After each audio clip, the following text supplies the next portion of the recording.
কুমারটুলির আতুর ঘরে উমার জন্ম। মনে করে দেখুন দর্শক বন্ধুরা, সেই সাদা রঙের অমসৃণ মূর্তি থেকে, পালিশ হওয়া সাদা রঙের প্রাইমার দেওয়ার মূর্তি থেকে, ভেলভেটের মেরুন কালারের শাড়ি পরার পরে আজকে আপনারা এতক্ষণ দেখছিলেন উমার ট্রান্সফরমেশন দেবী দুর্গাতে। এই দুর্গা পূজিতা হবেন প্রবাসে। এই দুর্গাকে কলকাতাবাসীরা দেখতে পাবে না, কেননা আর 1-2 দিনের ভেতরেই ভিডিও ফুটেজ 13ই মে চলে যাবে, কেননা সমস্ত কিছু পূর্ব নির্ধারিত। দেবীর যে বুকিং আছে, সিএনএফ বাক্স সমস্ত রেডি আছে।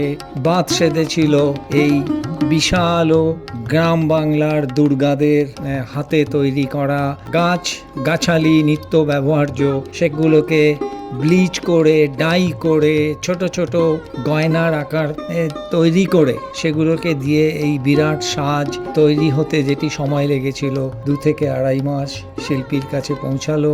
আপনারা এক এক করে দেখতে পাচ্ছেন যে মোটামুটি 80 থেকে 85% মুকুট পরিহিতা দেবী দুর্গা এবং তার পুত্রকন্যাদের মুকুট সমেত আমরা একটা ছবি আপনাদের সামনে তুলে ধরবার চেষ্টা করলাম। সমস্তটা তো আর দেখানো সম্ভব নয় স্বল্প পরিসর টাইমে। আজকে 20শে মে, 5ই জ্যৈষ্ঠ 1433 বঙ্গাব্দ। দর্শক বন্ধুদের জানাচ্ছি নমস্কার, দেখতে থাকুন।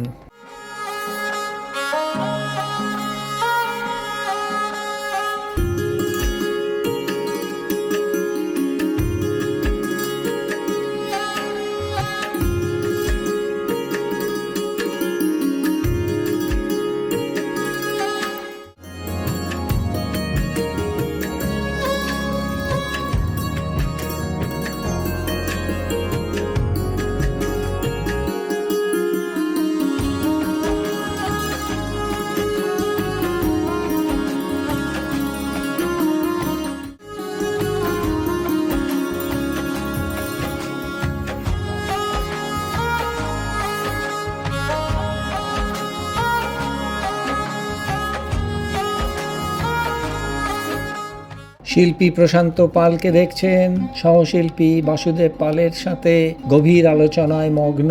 সেই পেছনের ব্যাকগ্রাউন্ড যেটির মাপ মোটামুটি 125 স্কোয়ার ফিট, সেটিকে ভরাট কিভাবে করা যায়, এই টুকরো টুকরো কলা গাছের অংশ, তালপাতার অংশ ইত্যাদি দিয়ে যে টুকরো টুকরোগুলো বেঁচে রয়েছে, ফাঁক ফোকর দিয়ে সবুজ পেছনের ব্যাকগ্রাউন্ডটা দেখছেন। এইভাবে দেবীকে যদি সাজানো হয় প্রবাসের পুজো মণ্ডপে, বড্ড খাপছাড়া দেখাবে।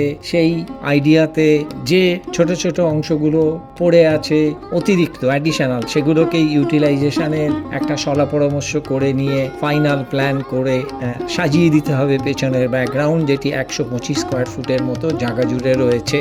পরপর করে দেখলেন 2 পুত্র গণেশ কার্তিক পুরো মুকুট পরা অবস্থাতে, এবার দেবী লক্ষ্মী, এরপরে দেবী সরস্বতী।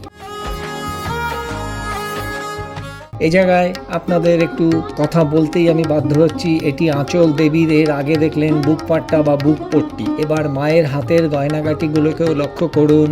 গ্রাম বাংলার জননী দুর্গারা নিখুঁতভাবে এই মুকুট, মায়ের হাতের গয়না এবং এই পদ্ম স্বরূপ যে বিশাল আকারের একটি মুকুট 4খানা যে বানিয়ে দিয়েছেন, এগুলো কৃতিত্ব, প্রশংসা কোনো কিছুই দাবি যে রাখে না, কেননা বিস্ময়ান্বিত হয়ে খালি দেখতে হয়। আমরা তো সামনে থেকে দেখেছি এবং সৌভাগ্যক্রমে আমরা সেগুলো তুলেছি, আপনাদের সামনে হাজির করেছি, এটা বোঝাতে যে বাংলার সৃষ্টি কৃষ্টি কতটা উৎকৃষ্ট মানের হতে পারে।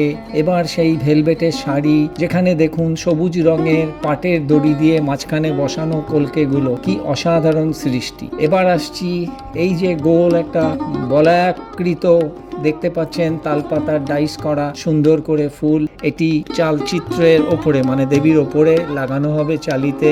গৌতম পাল, কুমোরটুলি থেকে। 20শে মে 2026 সাল। এটি 5ম পর্ব, 6ষ্ঠ পর্ব আসবে। আজকে 5ই জ্যৈষ্ঠ 1433 সাল। সকলকে প্রণাম। সকলে ভালো থাকবেন, সুস্থ থাকবেন, আমাদের সাথে থাকবেন। পেজটিকে লাইক করবেন আর শেয়ার করবেন প্রচুর করে। আরেকবার নমস্কার জানাচ্ছে গৌতম পাল।